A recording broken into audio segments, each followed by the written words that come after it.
Brandon, my nephew will take your office. It's time for the new generation to speak up. This industry cannot rely on prehistoric people. Okay, but the bomb is about to explode. I was halfway through verifying a shipment of controlled medications when Derek Langford, our CEO, walked in without knocking. He didn't look at the system error I was fixing or the audit logs flashing red on my second monitor. He looked only at me. Then he said the sentence that split the room in half. My nephew will be taking your office. Brandon, it's time for the new generation to speak. For a moment, I genuinely thought he was joking. The hum of the refrigeration units in our storage bay felt louder than usual, almost drowning out the weight of his words. But Derek's face was stone still. The kind of expression you wear when a decision has already been made and you don't care who it crushes. If you've ever been blindsided like that, you know the silence afterward hurts more than anything else.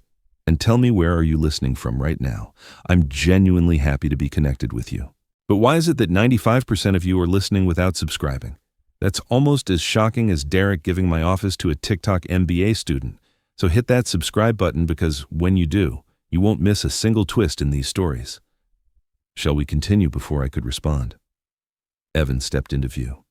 26, perfect hair, a glow from his phone screen still on his face. He looked me over like I was an outdated machine someone forgot to throw away. This industry moves fast, he said, smirking. We can't rely on prehistoric talent. That word prehistoric hung in the air like a slap. A few employees looked down, a few others looked away. No one said a thing. I felt the heat rise in my chest, not from anger yet, but from something heavier: disbelief. I'd spent 15 years holding Clearwave medical logistics together through supply shortages, federal audits, cyber threats, and leadership changes. My systems had kept life-saving medications moving across 4 states.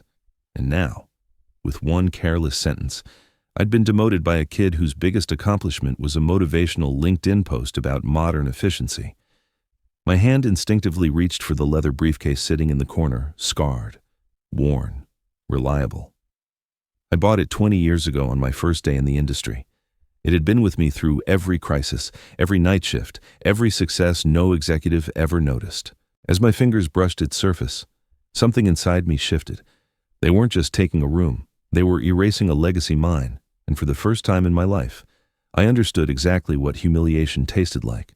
The moment Derek and Evan walked out of the storage bay, leaving their careless words hanging behind them, I felt my body shift into a strange and quiet autopilot. Not anger, not shock anymore, just a numb, steady calm, like someone had turned down the volume on the world, leaving only the low hum of resignation in its place. I finished logging the shipment, closed the tablet, and walked back toward my office with steps that felt lighter than they should have. The kind of lightness you feel right before something heavy collapses. When I opened the door, the room already felt like it belonged to someone else. My chair, my whiteboard filled with coded reminders, my second monitor with the audit dashboards. Even the rug under my desk felt foreign, as if it had already started forgetting I ever stood on it. I knew what I needed to take, and it wasn't much, just the things that carried pieces of my actual life, not the life the company pretended to value. First was my password notebook, the one I'd guarded for years, not because of secrecy, but because I was the only person who actually understood how each login connected to the next. Then the USB drive, a tiny black device holding 15 years of duct-taped systems tailored to keep Clearwave running even when leadership didn't deserve it. And finally, the one thing that made my breath catch: the photo of my daughter at 8 years old. She'd drawn herself, holding my hand, grinning wide, with the words, "Daddy's first day," scribbled in pink marker. I found it at the bottom of the drawer, a little bent at the corner, still warm with the memory of who I used to be when I started here. I slipped all 3 items into my old leather briefcase and walked out without looking back. Not because I was strong, because I knew if I glanced even once, I might shatter. The drive home felt longer than usual. My hands stayed steady on the wheel, but inside, everything was trembling. When I stepped through the front door, my wife looked up from the kitchen, immediately sensing something off. She always did. "How was your day?" she asked, carefully, the way someone asks a man with too much on his shoulders, I forced a small smile. They want to try something new, I said lightly, as if the words didn't slice into me. My voice cracked on the last syllable. She noticed. Her eyes tightened with worry. But before she could speak, I added, "It's fine, really.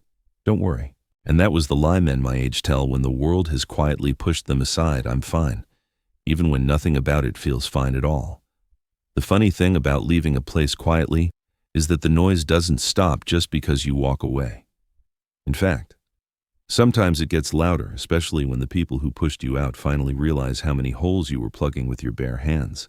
By Monday morning, I was sitting by the living room window, my old leather briefcase resting beside me like an old friend, watching sunlight creep across the floor while I sipped my first cup of coffee in peace. Peace, of course, being a temporary illusion. At exactly 7:30, my phone buzzed, not a call, just an automated alert I'd forgotten to disable. Daily inventory report failed. I snorted into my mug.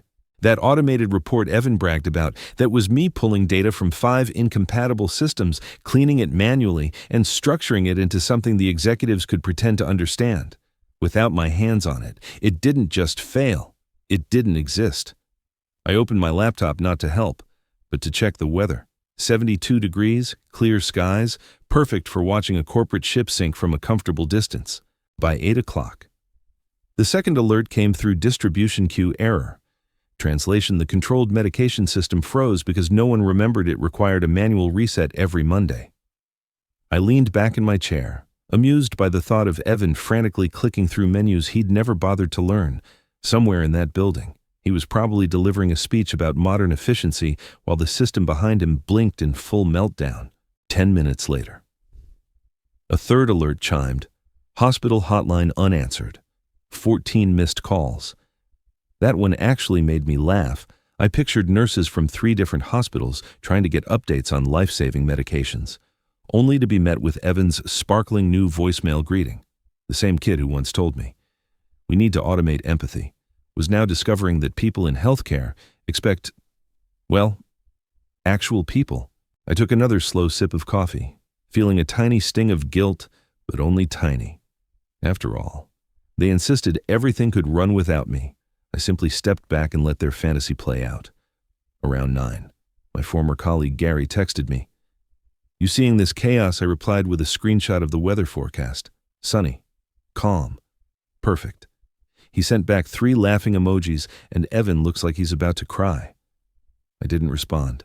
Not because I didn't care, because I cared just enough to enjoy the irony.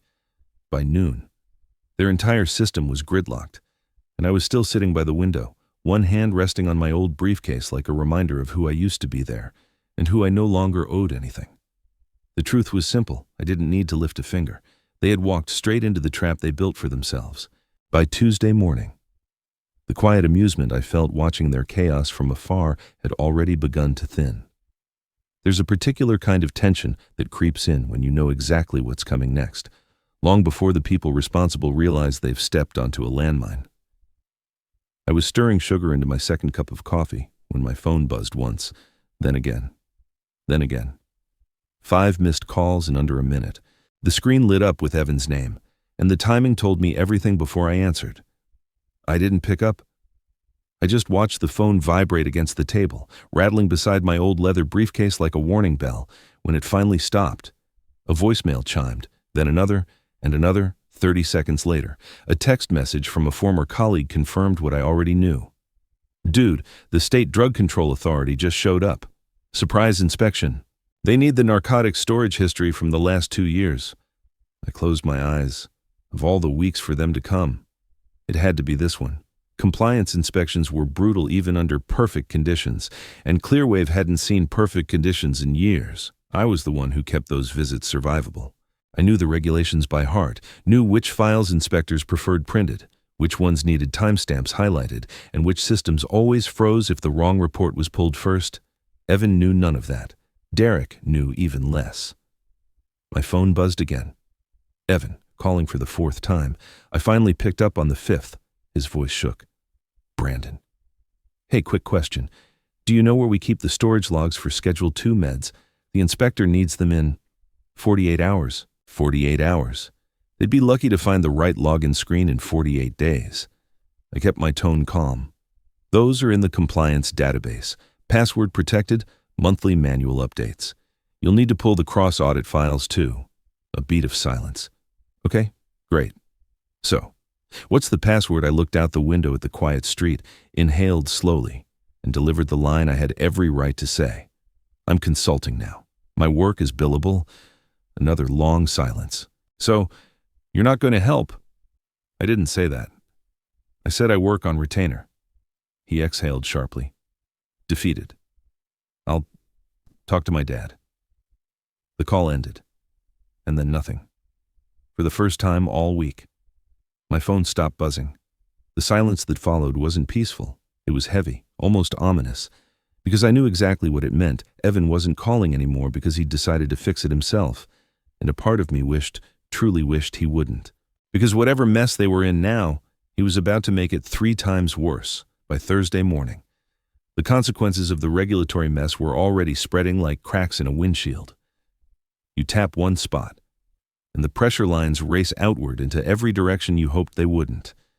I was sitting at my kitchen table, trying to focus on a quiet breakfast, when my inbox lit up with the kind of subject line every operations guy dreads: Apex Pharma. Urgent discrepancy notice.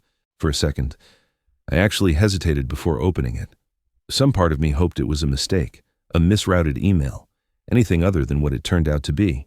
The message was blunt, cold, and painfully familiar, accusing me of mishandling a shipment, mislabeling narcotics cases, and failing to follow the updated verification protocol. Apex had been my most reliable supplier for years. They trusted my word over automated systems more times than I could count. And now, with one chaotic week at Clearwave, they believed I was the one who'd dropped the ball. The sting was sharp, harder than I expected. I'd already been pushed out by leadership, but having a long-term partner assume the worst about me, that cut deeper. It made me wonder for a brief, uncomfortable moment if maybe I'd actually failed somewhere without realizing it. Maybe I had missed something in my final weeks. Maybe Evan's disaster was somehow, indirectly, my fault.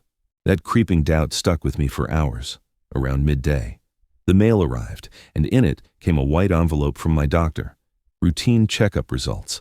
I opened it absent-mindedly, expecting the usual all clear. Instead, I read, "Your blood pressure is elevated beyond the recommended range. Please monitor closely." I set the letter down slowly. My hands were steady. But inside, something unsettled twisted tight. All the little humiliations, the stress, the silent pressure. It wasn't just in my head. My body was feeling every bit of it. By evening, I was exhausted in a way that sleep couldn't fix. I sat on the edge of the bed, replaying Apex's accusations, wondering how much more of myself I had left to give to an industry that treated experience like an inconvenience. And then, just when I'd resigned myself to the idea that I was truly losing everything, my phone rang. It was Apex. "Brandon," the voice said, breathless, embarrassed. "We owe you an apology. It wasn't you. The kid Evan doesn't understand the verification steps. Everything got mixed up. Listen, are you consulting now?" I exhaled, not a triumphant breath, just a long, tired release, the kind that carries both relief and hurt. "Yes," I said quietly, and for the first time that week, something felt almost right again. By the time Friday rolled around, the sting from Apex's mistaken accusation had begun to fade, replaced by something sharper and far more satisfying. It wasn't revenge, not yet, but it was the first real sign that whatever force governs fairness in this world had finally decided to open one eye and pay attention. And the timing couldn't have been more perfect, because that morning, while scrolling idly on my phone, I saw something that almost made me spill my coffee. Evan had posted on LinkedIn, not about the inspection, not about the chaos, not even about the cascading failures piling up behind him. No, he wrote a celebratory post with a photo of himself smiling confidently in my old office, ring light glowing behind him like some kind of halo. The caption read, "Spent the week streamlining outdated processes, system optimization complete." I actually laughed, out loud, alone in my living room. Because I knew exactly what system optimization meant in his vocabulary, randomly deleting steps he didn't understand, renaming processes he'd never used, and declaring victory before the consequences hit. And sure enough, those consequences came crashing in by mid-afternoon. The first alert came from a hospital in Milwaukee, missing chemotherapy shipments. 2 hours later, another hospital reported they couldn't access tracking data for a scheduled delivery. Then a third, then a fourth. By 5 o'clock, 14 hospitals, 14 had flagged failed deliveries for time-sensitive, life-critical medications, not simple antibiotics, not routine inventory, chemotherapy, specialized drugs that must be handled, verified, and documented through a strict chain of custody, and all 14 chains were broken. I didn't need to be in the building to know what happened. I could picture it with painful clarity. Evan, in his brilliance, had deleted 6 verification steps because they looked redundant, steps that ensured proper labeling, temperature checks, dosage verification, and shipment timestamps. Without them, the system didn't just slow down, it froze. Over 7,200 orders were stuck in processing limbo, invisible to the hospitals depending on them. The calls started pouring into Clearwave. And apparently, the CEO finally stopped pretending everything was fine. Derek was seen rushing through the building, demanding answers no one had. Meanwhile, Evan hid in his office, trying to manually force the system to refresh like it was a stuck smartphone. You can't reboot your way out of a federal-level disaster, and while Clearwave was cracking apart, my phone lit up not with accusations this time, but requests. The first hospital asked if I had availability for a consulting engagement, then the second, then 2 more. By the end of the night, I had signed 2 contracts worth more than my monthly Clearwave salary combined as I leaned back in my chair, watching the evening sun slip lower. A strange peace settled over me. Justice wasn't loud, it wasn't dramatic, it simply arrived, quiet, precise, and for the first time since leaving that building, I felt something almost like balance returning to the world. If there was ever a moment when the universe decided to stop whispering warnings and start slamming doors, it came the following Tuesday. I was finishing a consulting call when a former colleague texted me one sentence that said everything they're here, no explanation needed. I knew exactly who they were. The Federal Oversight and Drug Compliance Audit Team doesn't announce their visits unless they're giving you one final chance to run. And Clearwave had run out of chances last week. I imagined the lobby inspectors in suits, badges displayed, clipboards tucked under their arms, drifting through the building like a quiet storm. Panic has a sound, and even from miles away. I could almost hear it, the hollow clatter of rushed footsteps, the frantic shuffling of unprepared employees, the hum of printers spitting out the wrong forms. I opened my old leather briefcase and pulled out the thick binder I'd assembled years ago. Every audit requirement, every past inspection note, every compliance workflow color-coded, tabbed, cross-referenced, a Bible of operational survival. The kind of thing that only gets built through years of close calls and late nights. I ran my fingers over the worn edge of its spine, remembering how many times it had saved us. And now, it sat in my home office while Clearwave faced the same fire with empty hands. At noon, the inevitable call came. Not from Derek, not from Evan, from a board member. "Brandon, do you have a moment?" His voice shook. "The federal team is requesting the full narcotics distribution history for the past 5 years. They say there's only one person who knows how to produce it. A beat. That person is you." Of course it was. The system didn't generate the report automatically, the software never could. I built it manually, stitching together incompatible logs and reconciling gaps no program could detect. Derek dismissed those nights as extra effort. Evan didn't even know the process existed. "What can you send us?" he asked. "Nothing," I replied calmly. "Your access was removed when I left, and I no longer work for Clearwave. I'm consulting now." Silence. Heavy. Real. An hour later, another message arrived from someone inside the building. Federal team discovered inconsistencies. Clearwave issued a level 2 violation, fine incoming. There it was the price, the bill for arrogance finally coming due. Reports later confirmed the penalty was severe. Clearwave was cited for incomplete documentation, inaccurate drug tracing, and non-compliance with required verification procedures. Fines stacked, insurance reviews triggered. The company's reputation cracked wide open, but the worst blow wasn't financial. The board no longer trusted Derek and Evan. They saw right through him, the ring light, the slogans, the hollow confidence by sunset. I closed the binder and set it aside, not out of anger, out of acceptance.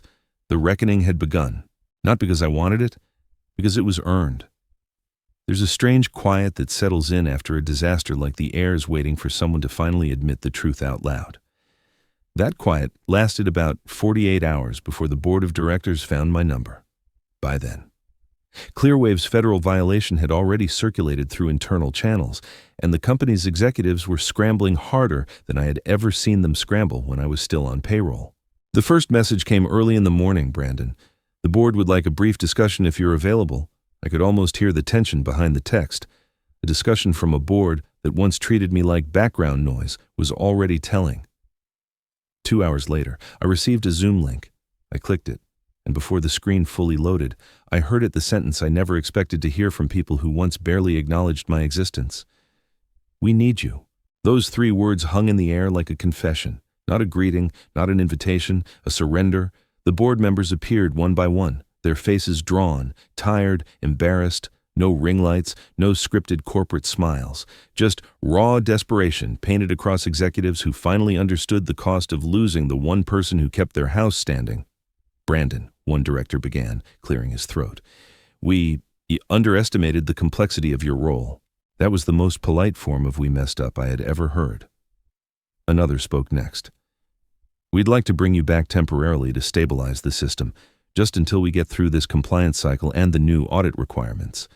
For a moment, I simply watched them, not to be cruel, but to truly absorb how surreal it felt to finally be seen not as a cog, not as a background operator, but as someone indispensable.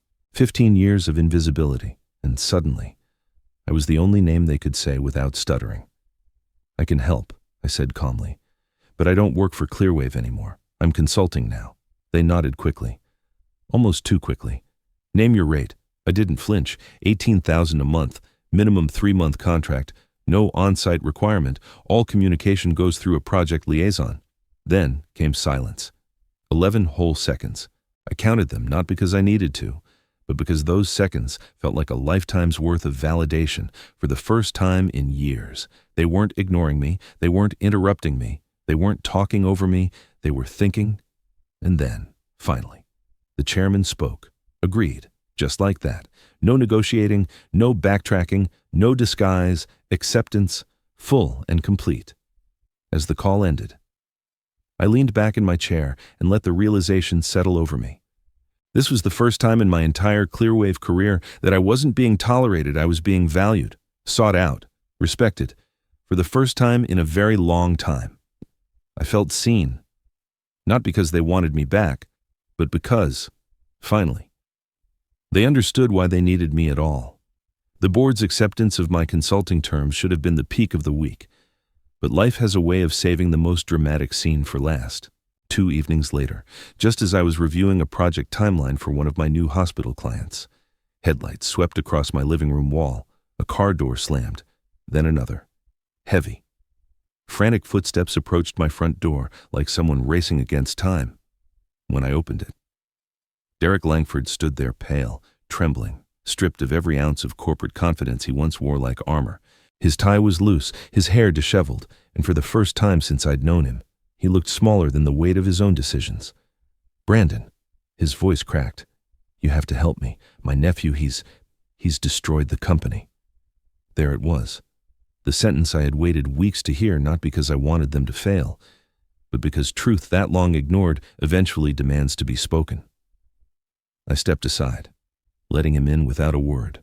He sank into the chair across from my kitchen table, hands shaking. I let him sit there in silence for a moment, not out of cruelty, but because I needed him to feel the stillness I had lived with since the day he dismissed me. Then, without breaking eye contact, I reached for my old leather briefcase and set it gently on the table between us. The sound of it hitting the wood was soft but final. "I brought something for you to see," I said. I opened the briefcase, pulled out a folder, and slid it across to him. Derek's hands hesitated before touching it, as if he already knew it contained something heavier than paper. Inside was the 6-month financial summary for my consulting firm's signed contracts. Revenue graphs, client testimonials, $410,000. His face went slack, his breath caught in his throat. This is what you've made in 6 months." I leaned forward, letting every word land with the precision of a blade. You didn't just fire me. Derek, I tapped the folder. You fired 15 years of institutional knowledge that no software, no MBA, and no influencer resume could ever replace. He closed his eyes, the reality washing over him like a cold tide for the first time in his life. He truly understood what he had lost. The anger I'd buried for months, the humiliation, the disrespect, the casual dismissal of everything I built finally surged to the surface. But it wasn't a scream. It wasn't rage. It was clarity. I held that company together, I said quietly. And you never saw it. Not until it was gone. Derek didn't argue. He couldn't, because the truth was already sitting on the table inside a worn leather briefcase, and it spoke louder than either of us ever could. The days after Derek left my house felt strangely lighter, as if someone had finally opened a window in a room that had been sealed for years. For the first time in months, I woke without that weight in my chest, the one built from humiliation, stress, and silence instead. I brewed coffee, sat at my desk, and looked over a growing list of consulting contracts, names of hospitals, distributors, and suppliers who now trusted me more than they ever trusted Clearwave. Clearwave, meanwhile, was unraveling fast. The fallout from the audit hit harder than anyone predicted. 14 hospitals had reported delays in critical medications. Suppliers were demanding explanations Derek couldn't give. And when Clearwave finally released their quarterly numbers, the damage was undeniable: a 40% loss of major clients, millions in projected revenue gone, and a reputation broken beyond short-term repair. Within weeks, the board initiated forced merger discussions, a move everyone recognized as the corporate equivalent of admitting defeat. Leadership would be replaced, jobs would be cut. The company name, once plastered proudly across delivery trucks, would likely disappear into someone else's logo. It was a brutal end for a company that once prided itself on stability, and all because the people in charge never understood the value of the people keeping it alive. While Clearwave collapsed inward, my life expanded outward. Hail Supply Chain. Consulting opened its first official office, a modest suite downtown overlooking the river, with wide windows and sunlight that made the space feel alive. The first item I placed on my desk wasn't paperwork. It was my old leather briefcase, cleaned, polished, positioned perfectly at the corner, the same briefcase Evan mocked when he said I was prehistoric. Now it sat as a symbol not of age, but of endurance, and I didn't build this new chapter alone. I hired 3 former Clearwave employees Evan had pushed out, people who deserved better than to be casualties of his ignorance. Watching them come in on their first day, hesitant, hopeful, grateful, reminded me why I had stayed in this industry for so long, not for titles, not for office space, but for the people who actually cared about the work. The business took off faster than I expected. Hospitals recommended me to other hospitals. Vendors passed my name between departments like a secret solution. Before long, I had more work than I could handle. The irony never stopped amusing me.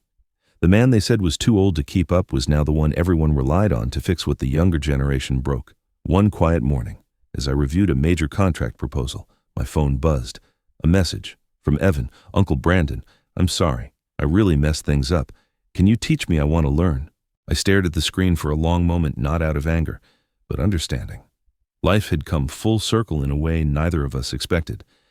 Then I placed the phone face down. Some lessons aren't taught, some are lived. I straightened my briefcase again, adjusted the contract folder under my arm, and walked into the conference room where my biggest new client was waiting as the door closed behind me. The sound felt final, clean, complete. Justice doesn't always roar. Sometimes it arrives quietly, in the form of a new beginning you built with your own hands. If there's anything this journey taught me, it's this: you are never too old to be valuable, only too generous with the wrong people. Losing a place that never saw your worth is not failure. Sometimes it's the first step toward the life that finally does. And before we wrap up, tell me, where are you listening from today? I love seeing this community grow with every story. If this one spoke to you, feel free to like, share it with someone who needs it, drop a comment below, and don't forget to subscribe. There's so much more ahead, and I'd be honored to have you with me for the next chapter.